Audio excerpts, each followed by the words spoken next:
Okay, देखिए ये 2023 का क्वेश्चन है, पेपर है, तो आप थोड़ा सा इसको करने की कोशिश करिए, देखिए आपसे कितना बन रहा है। ठीक है, 23 का है ये। y equal to P X दिया है, पॉलिनोमियल्स पी एक्स है। आपको अगर पॉलिनोमियल्स x में दिया है, अगर y में देगा तो यहाँ y रहेगा। ठीक है, तो अभी x का दिया है, मोस्टली x का ही देता है। तो यहाँ पर ये x को ग्राफ कितने पॉइंट पर कट करता है, एक पॉइंट पर कट करा है, तो इसके केवल एक ही जीरोस होंगे। कितने जीरोस होंगे, एक। अगर यहाँ पर ऐसे होता तब बताइए कितने पॉइंट पे कट कर रहा है या टच कर रहा है, 1 2 3 4, 4 पॉइंट पे, जिसके नंबर ऑफ जीरोस 4 होंगे। अगर ये ऐसा लिख के दे दे, इसके अलावा ऐसा दे दे, वैसा ऐसा आता नहीं, तो ये आपको फिर ग्राफ ऐसे कुछ भी दे दे, तो ये y एक्सिस को काउंट करना है। इसमें y एक्सिस को पी वाई पॉलिनोमियल्स दिया होगा तो ये y एक्सिस का 2 हो जाएगा। ठीक है, लेकिन ऐसा आता नहीं, मोस्टली ऐसा आता है, लेकिन आ गया तो पी वाई। ठीक है, तो पी एक्स के फॉर्म में ही आता है, एक्स एक्सिस के फॉर्म में ही आता है, तो अपने को एक्सिस ही करना है। लेकिन अगर पी वाई का आ गया तो वाई पे काउंट करेंगे। ठीक, चलिए आगे चलते हैं हम लोग। ये देखिए दूसरा क्वेश्चन। तो दूसरे क्वेश्चन में आप देखिए क्या है, के की वैल्यू बतानी है, पेयर ऑफ लीनियर इक्वेशंस इतना दिया है, इसमें इनफाइनाइट मिनी सोल्यूशंस। हम पहले जानते हैं इनफाइनाइट मिनी सोल्यूशंस के लिए क्या होता है, a1/a2, b1/b2, c1/c2। क्या इन सबको एक साइड रहना जरूरी नहीं, जरूरी नहीं है। देखिए इधर x का टर्म इस साइड है, लेफ्ट साइड, इधर भी लेफ्ट साइड है। y और कांस्टेंट टर्म, y और कांस्टेंट सम इस साइड है, कहीं भी लाने जाने की जरूरत नहीं है। आप डायरेक्ट वैल्यू रखिए, यहाँ पर a1 की जगह k रखिए और a2 की जगह 6 रखेंगे, b1 की जगह 1 रखिए, y का कोफिशिएंट यहाँ पे 1 है और यहाँ पर y का कोफिशिएंट 2 है, c1 कितना है आपके पास 2 और c2 कितना है 3। एक बार ये इसके इक्वल करिए, एक बार ये इसके इक्वल करिए। ठीक है, तो 6 का यहाँ इंटू होगा तो k इक्वल टू हो जाएगा 6/2। अब जब इसके इक्वल करेंगे मतलब k/6 इक्वल टू 2/3 और एक बार k/6 इक्वल टू 1/2 किया तो 6 यहाँ 1 में इंटू हुआ तो ये आया आंसर 3। 3 से इसे कटेंगे 2 का यहाँ इंटू 4, तो k की वैल्यू आ गई 4।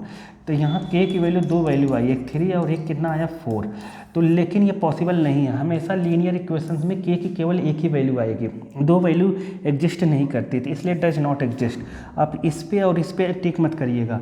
ये बी ऑप्शन है, k की जब भी पेयर ऑफ लीनियर इक्वेशन दिया रहेगा, जो भी यहाँ पर कांस्टेंट टर्म रहेगा उसका केवल एक ही आंसर आना चाहिए। ऐसा नहीं कि k की वैल्यू यहाँ 2 भी हो सकती, 3 भी हो सकती है, ऐसा नहीं हो सकता, केवल एक सिंगल वैल्यू देगा k, इसलिए एग्जिस्ट नहीं करेगा ये। ठीक है, चलिए आगे चलते हैं। थर्ड में देखिए क्या दिया है, ये एक टर्म है, ये दूसरा, ये तीसरा AP का टर्म है, कॉन्जिक्यूटिव टर्म है, A1 A2 A3। तो ऐसे कई बार क्वेश्चन आए हुए हैं, तो कभी ऐसा दे दे तो हम लोग लिखेंगे A2 minus A1, common difference बराबर होता है A3 minus A2। A1 A2 कितना है P+1, इसमें से माइनस कर देंगे हम क्या P-1, और A3 कितना है आपके पास 2P+3, A2 कितना है आपके पास P+1। आप यहाँ माइनस करेंगे, ये माइनस माइनस प्लस हो गया, P से P कैंसिल हो जाएगा क्योंकि माइनस अंदर जाएगा, तो 1 + 1, ये माइनस जाएगा प्लस हो जाएगा 2। ऐसे ही 2P - P हो गया, 3 - 1 हो गया 2 इस साइड आएगा, 2 - 2 हो जाएगा, तो P इक्वल टू हो गया 2 - 2 इक्वल टू कितना हो गया 0। तो इसका आंसर क्या है आपके पास 0, सी ऑप्शन। ठीक है, थर्ड का सी, समझ गए। अब फोर्थ देखिए, ये है आपके पास फोर्थ। देखिए in what ratio x axis का रेशियो बताना है कि एक्स एक्सिस। ओके, देखिए इसमें बताना है आपको व्हाट रेशियो, कौन से रेशियो में एक्स एक्सिस इसको डिवाइड करेगा, किसको, लाइन सेगमेंट को, ए बी ऐसा को। कोई दिक्कत नहीं है, आपने कई बार पढ़ा होगा, एक बार फिर से देखिए ए बी। आप यहाँ पे पॉइंट रख दीजिए, ये 2 मार्क्स में भी आ सकता है, और यहाँ पे 3 6, यहाँ पे कितना -12 एंड -3।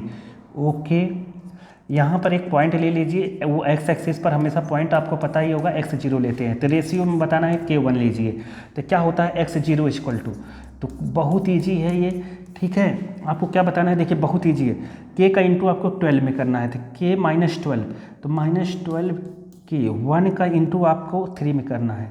इसका यहाँ देखिए k का -12 के 1 का 3 में, तो ये हो जाएगा कितना 3 अपॉन k+1।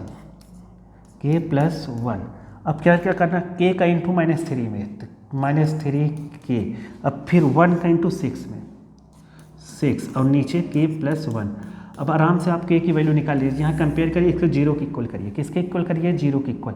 इसको जैसे ही 0 के इक्वल करेंगे, 0 = -3k + 6/k + 1। k + 1 को 0 में डाल दीजिए तो -3k + 6 = 0। यहाँ से k की वैल्यू आ जाएगी आपके पास कितनी?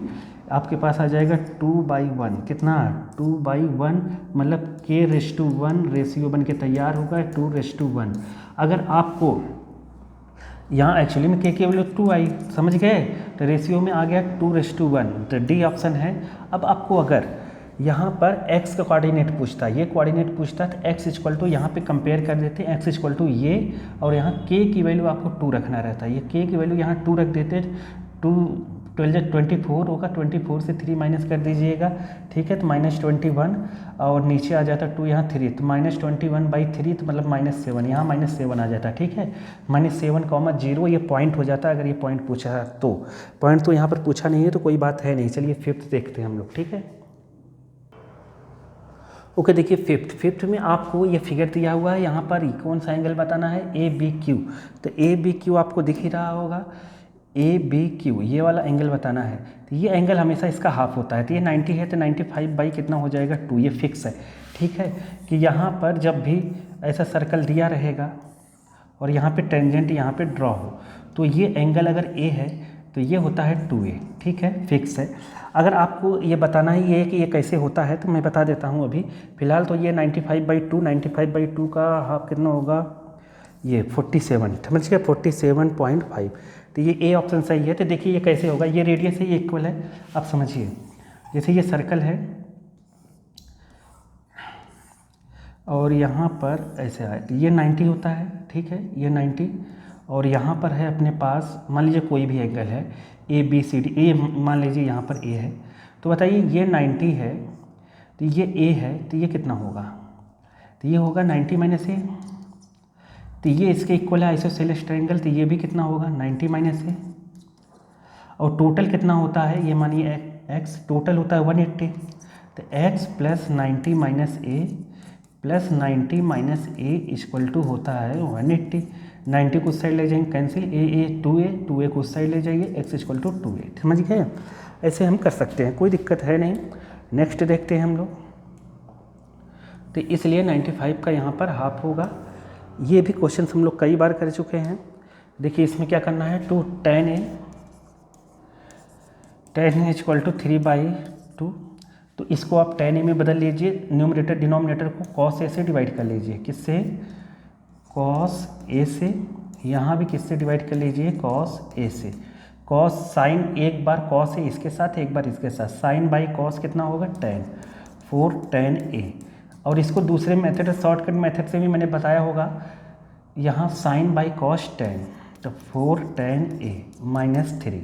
आप यहाँ tan A की वैल्यू रख दीजिए, कितना? 3/2, यहाँ पर रखिए, 4 × 3/2 + 3, तो यहाँ पर 4 × 3/2 - 3, 2 से इसे काटिए, 2 3 जा 6 और 3 कितना हो गया? 9, 2 से इसे करना है 2 3 जा 6 में से ये गया 3, तो इससे कैंसिल करेंगे तो यहाँ आ जाएगा कितना? 3। तो आंसर कौन सा सही है? C, समझ गए? चलिए आगे चलते हैं। तो यहाँ पर 7th में देखिए क्या है, अल्फ़ा बीटा आर जीरोज़। तो हम पहले से जानते हैं अल्फ़ा बीटा अगर इसके जीरोज़ हैं तो अल्फ़ा + बीटा कितना होता है? -b/a, 1 1। b ये a है, ये b है, ये c है। b हो गया कितना? -b/a होता है, तो b हो गया 1, और a भी है 1, तो हो गया -1। अल्फ़ा बीटा कितना है? c/a, c है -1, a है 1, तो ये भी हो गया -1। आपको इसकी वैल्यू पूछा है, तो यहाँ पे क्रॉस कर दीजिए पहले। तो यहाँ पर हो गया एलसीएम लेने के बाद alpha + beta upon alpha beta, तो अल्फ़ा + बीटा -1 है, अल्फ़ा बीटा भी -1 है, ठीक है, दोनों कैंसिल हो गया, तो आ गया आपके पास 1। तो कौन सा आंसर सही होगा? A। समझ में आ रहा है कि नहीं? ठीक। देखिए 8th में लीस्ट पॉजिटिव वैल्यू आप k की लीस्ट पॉजिटिव वैल्यू बताने हैं। क्वाड्रेटिक इक्वेशन से इतना रेशनल रूट्स रेशनल होने चाहिए। तो देखिए आपको इसमें क्या बताना है? पॉजिटिव वैल्यू आप k, तो ये तो रिजेक्ट हो गया क्योंकि यहाँ में नेगेटिव है, ये भी रिजेक्ट हो गया क्योंकि इसमें नेगेटिव है, ठीक है। अब बचा ये, हम √2 ले नहीं सकते क्योंकि √2 यहाँ रखेंगे तो इरेशनल हो जाएगा, आपको लाना है रेशनल, इसलिए ऑप्शन बी सही होगा, ठीक। अब आपको इसको हम ये सही करें क्योंकि √2 इरेशनल है, और ये दोनों क्यों रिजेक्ट हुए, क्योंकि यहाँ माइनस है और आपको कहा है प्लस, और रूट रेशनल आना चाहिए, तो ये होगा नहीं। चलिए इसमें वैल्यू रखिए आप, tan 30 की वैल्यू कितनी होती है √3, तो ये √3 का स्क्वायर यहाँ पर है तो स्क्वायर हो जाएगा, तो √3 का स्क्वायर 3, तो सेक 45 की वैल्यू √2 होता है तो √2 का स्क्वायर मतलब 2, ठीक है। यहाँ 60 की वैल्यू होती है √3/2, तो √3/2 का स्क्वायर करेंगे, यहाँ प्लस लगा के आप करिए तो √3 का स्क्वायर 3 और यहाँ पर 4, ठीक। तो यहाँ पर आप क्या करेंगे, 3 जा हो गया कितना 9, यहाँ देखिए 9/4 + 3/4 - 2, तो ये हो गया 12/4। ओके, ये दोनों बेस सेम है तो न्यूमरेटर ऐसे ही ऐड हो जाता है, तो इसे करेंगे तो यहाँ आ जाएगा 3 - 2, ठीक है। तो आ गया आपके पास 1, 3 - 2, 4 3 = 12, तो आ गया 1, ठीक। तो देखिए 1 ऑप्शन इसमें है नहीं, तो बताइए कहाँ गड़बड़ी हुई है। सॉरी, देखिए गड़बड़ी यहाँ पर हुई है, tan 30 की वैल्यू होती है 1/√3, कितनी 1/√3, तो यहाँ 1/3 हो जाएगा, ठीक है। तो 1/3 हो जाएगा, तो ये हो गया अपने से गलत, सॉरी इसके लिए, ठीक है। अब देखिए यहाँ पर जो रहेगा 3 से 3 कैंसिल हो जाएगा, तो यहाँ बचा कितना 1/4, और यहाँ पर आया 3/4 - 2, तो ये आ गया 4/4 - 2, तो ये इसे कैंसिल करें 1 - 2 आ गया -1, तो ऑप्शन ए सही है, ठीक है। तो देखिए 10th करते हैं, क्या है 10th में, curve surface area of cylinder, height इतनी है तो आपको रेडियस बतानी है, तो कर्व सरफेस एरिया कितना होता है 2πr/h, ये दिया है आपके पास कितना 94.2, तो यहाँ पर 2 और पाई की वैल्यू दी है अपने पास 3.14, आर की वैल्यू फाइंड करनी है, एच की वैल्यू अपने पास है 5, तो सभी सेंटीमीटर में है इसलिए टेंशन लेने की ज़रूरत है नहीं। 94.2, अब देखिए यहाँ पर 2 डिजिट के बाद पॉइंट है, यहाँ पर 1 डिजिट, यहाँ पॉइंट लगा दीजिए, जीरो लगा दीजिए, पॉइंट 2 डिजिट का पॉइंट क्या कर दीजिए कैंसिल, ठीक। अब 3 जा 9, 14 3 जा 42, तो ये 30 बार में कैंसिल हो जाएगा, ठीक है। 2 5 जा 10 से ये 0 कैंसिल हो जाएगा, तो R = आ गया 3, तो बी ऑप्शन सही है, ठीक। चलिए आगे चलते हैं हम लोग, इधर हिंदी दिया होगा, ये है आपके पास, देखिए इसमें क्या करना है आपको, यहाँ कह रहा है कि ये वो दिया है 80 स्टूडेंट हैं, आपको मॉडल क्लास बताना है, ये लेस देन की फ्रीक्वेंसी दी है, तो इसमें थोड़ा सा आपको इसको करेक्ट करना पड़ेगा, मतलब देखिए मतलब ये कहने का है लेस देन 10 है, तो लेस देन 10 को हम कितना लिखेंगे 0 से 10, क्योंकि 10 का डिफरेंस है, यहाँ पे 20 दिया है, तो इसको हम क्या लिख सकते हैं, इसको हम लिखेंगे 10 से 20, ऐसे हम लिख लेंगे, ठीक है। 20 से 30 मान लो ये और बड़े मार्क्स में भी आ सकता है आपको, तो इस तरीके से ले लेंगे 30 से 40, तो इसमें जानते हैं ये फ्रीक्वेंसी नहीं, ये CF है एक्चुअली में, कम्युलेटिव फ्रीक्वेंसी, जब लेस देन दिया रहे ये CF होता है, कम्युलेटिव फ्रीक्वेंसी पहले से दी रहती है, आपको फ्रीक्वेंसी बतानी है, तो यहाँ फ्रीक्वेंसी F निकालिए पहले, तो देखिए F कैसे निकालेंगे, ध्यान से देखिए F कैसे निकालेंगे 3, तो 12 से 3 माइनस करेंगे तो 9 आ जाएगा, ठीक है। 27 से 12 माइनस करिए तो 27 - 12, तो कितना आ गया यहाँ पर 5 और यहाँ पर 15, फिर आप 57 से ये माइनस करिए 27, तो आ गया कितना आपके पास 0 30, हाँ ठीक है 30 आया, ठीक। अब यहाँ पर माइनस करेंगे इससे, तो 75 से ये माइनस करिए 57, ठीक, तो यहाँ पर आ जाए कितना 8 और यहाँ पर 18 आ गया। अब ये माइनस करेंगे 5, सबसे बड़ा फ्रीक्वेंसी कौन सी है, सबसे बड़ी फ्रीक्वेंसी यही है, तो सबसे बड़ी फ्रीक्वेंसी को हम क्या कहते हैं F1, ठीक है, क्या कहते हैं F1, ये होता है F0, ये होता है F2, तो इसके सामने क्या क्लास इंटरवल है 30 से 40, तो 30 से 40 ही मॉडल क्लास होगा, तो मॉडल क्लास कौन सा होगा 30 से 40, जो सबसे बड़ी फ्रीक्वेंसी रहती है उसी के सामने मॉडल क्लास रहता है, ठीक। आगे चलते हैं हम लोग, देखिए कट सरफेस एरिया आपसे पूछा गया है, तो देखिए इसको, देखिए कट सरफेस एरिया कोण, हाइट दी है, यहाँ पर हाइट है ये, और ये है क्या, रेडियस। इससे आपको निकालना है एल, पहले निकाल लेते हैं। स्लैंट हाइट, स्लैंट हाइट होता है H square plus R square. H R यहाँ रखेंगे तो ये ट्रिपलेट होता है 25, 24, 7, तो यहाँ आ जाएगा कितना 25। ओके, तो आपको बताना है क्या, कट सरफेस एरिया कोण, तो होता है पाई आर एल। पाई की जगह रखेंगे 22/7, आर की जगह आप 7 रखेंगे, एल की जगह 25। ये 7 से 7, 25 टू जब 50, 55, 55। ठीक है, ये सी ऑप्शन। ठीक, तो अगला देखते हैं हम लोग 13 में क्या है आपके पास। देखिए 13 में इन दोनों के बीच की डिस्टेंस निकालनी, एकदम टेंशन लेने की ज़रूरत नहीं है। 0 माइनस ये, तो मतलब 2√5 का होल स्क्वायर, 0 लिखने की ज़रूरत नहीं है, 0 माइनस ये करेंगे तो यही आएगा, ये -0, तो मतलब आ जाएगा 2√5 का होल स्क्वायर। मैंने कई बार बताया है, जब आपके पास a स्क्वायर और a स्क्वायर हो तो आप इसको डायरेक्ट लिखा करिए, a बाहर √2, तो इसका आंसर कितना आएगा 2√5 बाहर और √2। ओके, √2 में √5 का इंटू होगा, √10 हो जाएगा, तो मतलब हो जाएगा कितना 2√10। तो क्या ऑप्शन, ये ए ऑप्शन सही है। ठीक है, तो आगे चलते हैं हम लोग। यहाँ पर जो भी है, which of the following quadratic polynomials having a zeros, मतलब क्वाड्रेटिक पॉलिनोमियल्स बताना है कौन सा जीरोस वो होगा।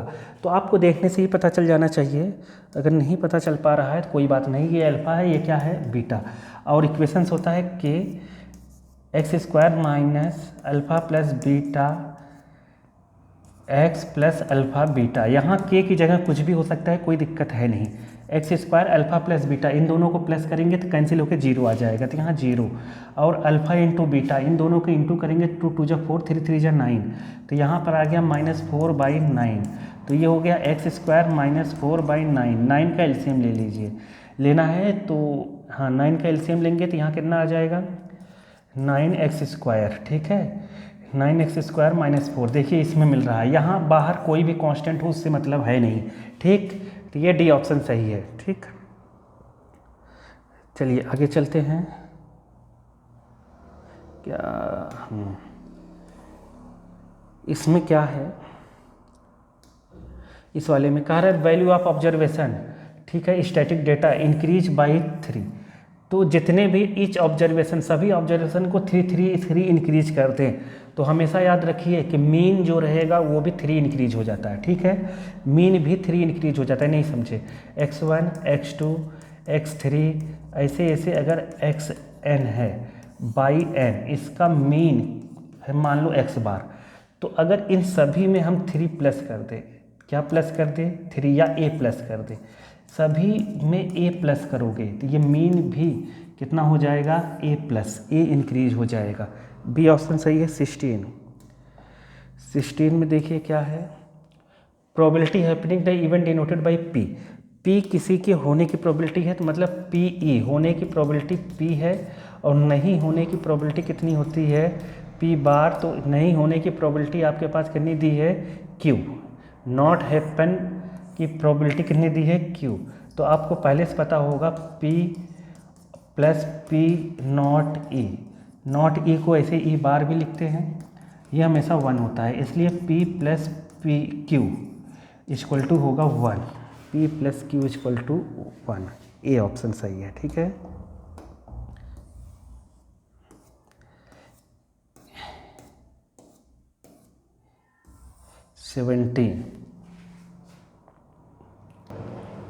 देखिए 17 में गर्ल कैलकुलेट द प्रोबेबिलिटी, क्या कैलकुलेट कर रही प्रोबेबिलिटी, हर विनिंग होने, फर्स्ट प्राइज़ विन करने की प्रोबेबिलिटी उसकी इतनी है। अब कह रहा है टोटल टिकट इसका इतना है, तो बताना है कितने टिकट उसने लिए हैं। तो हमने मान लिया x टिकट लिया है, x की प्रोबेबिलिटी बतानी है x टिकट की, और टोटल टिकट 6000 है, और ये इक्वल टू हो जाएगी उसके विन होने की प्रोबेबिलिटी हो जाएगी। ठीक है, फर्स्ट प्राइज़ के लिए आप यहाँ इंटू कर देंगे इसका, तो इसका जैसे ही इंटू करेंगे 6 8 जा 48 आ जाएगा, और 3 0 1 2 3 और 2 डिजिट के बाद पॉइंट लगाएंगे तो 480 आ जाएगा। तो 480 इधर देखिए इसमें क्या है, इन ए ग्रुप 20 पीपल है, 5 पीपल कैन नॉट स्विम नहीं कर सकते, स्विमिंग नहीं आती 5 पीपल को, आपको बतानी है कितने पीपल को स्विमिंग आती है। तो ये इसमें से माइनस कर दीजिए, तो 15 पीपल को स्विमिंग आती होगी, तो 15/20 कर दीजिए, स्विमिंग जिसको आती है उसकी प्रोबेबिलिटी निकल जाएगी। ठीक है, तो यहाँ आ जाएगा 3/4। तो ये ए ऑप्शन सही है। अगला देखते हैं हम लोग, क्या है असर्शन रीजन है, क्या है असर्शन रीजन आ गया यहाँ पर। इसमें दिया है पॉइंट इतना, इधर intersection of Y axis with इतना, इसमें इसको पुट करिए, देखिए पता चल जाएगा कि है कि नहीं है। एक्स की जगह 0 रखिए, 0 यहाँ 2 2 जा 4, 4 = 4 आ रहा है, तो ये तो इस पॉइंट पर ही है, मतलब इस लाइन पर ही है, और वाई एक्सिस को पे इंटरसेक्ट कर रहा है, क्योंकि वाई एक्सिस पॉइंट 0 2 होता है। डिस्टेंस बिटवीन इतना फ्रॉम एक्स एक्सिस से डिस्टेंस 2 है, एक्स एक्सिस से डिस्टेंस जो रहता है हमेशा y होता है, तो ये देखिए y यहाँ पे 2 है, तो ये भी सही है, लेकिन ये भी सही है और ये भी सही है, लेकिन ये इसका क्या करेक्ट एक्सप्लेनेशन नहीं है, तो नॉट करेक्ट एक्सप्लेनेशन, बी सही है, इसका 19 का बी सही होगा। इधर आते हैं नीचे, इसमें देखिए 20 में क्या दिया है, perimeter of triangle is rational. जरूरी नहीं है कि ट्रायंगल हो पेरीमीटर, ये गलत है, ये गलत है, तो आप समझ गए होंगे ये सही होगा। ठीक है, तो ये सही ही होगा, तो आप आंसर कर दीजिएगा, क्योंकि एक गलत रहता है दूसरा सही रहता है, तो ये भी ऑप्शन होगा डी होगा शायद इसका। ठीक है, क्या होगा डी, हाँ फॉल्स रीजन ट्रू। ठीक है, एक गलत होगा दूसरा पक्का क्या होगा सही होगा। इधर दिया है ना, हाँ देखिए इसमें मैं बताता हूँ कैसे सही होगा। Perimeter of triangle rational number जरूरी नहीं है, ट्रायंगल जैसे ये मैंने कुछ भी दे दिया, ऐसे ट्रायंगल बना दिया, ऐसे हमने √2 दे दिया, यहाँ पे 1 दे दिया, यहाँ पे 5 दे दिया, ऐसे कुछ भी दे दिया, तो क्या ये नहीं हो सकता, मतलब एक √2 तो हो ही सकता है, मतलब कोई रेशनल नंबर तो एक हो ही सकता है ना, हम नहीं समझे, एक कोई भी रेशनल नंबर तो हम लोग ले ही सकते हैं साइड की, तो जरूर इरेशनल एक कोई भी ट्रायंगल का एक साइड इरेशनल हम ले सकते हैं, इरेशनल ले सकते हैं ट्रायंगल की साइड को, कोई दिक्कत थोड़ी ना है। तो इसलिए पेरीमीटर जरूरी नहीं है कि रेशनल ही आए, रेशनल मतलब जो रूट में ना हो। ठीक है, और इस दूसरे में दिया है sum of square of 2 rational number, बात सही है, किसी भी 2 रेशनल नंबर का स्क्वायर हमेशा रेशनल नंबर ही आता है, स्क्वायर का सम हमेशा रेशनल नंबर आएगा। ठीक है, वो ज़रूरी नहीं है कि स्क्वायर ही आएगा, लेकिन रेशनल नंबर ही आएगा, ये बात पक्की है। ठीक, तो हो गया, और क्या ये ऑब्जेक्टिव सारे।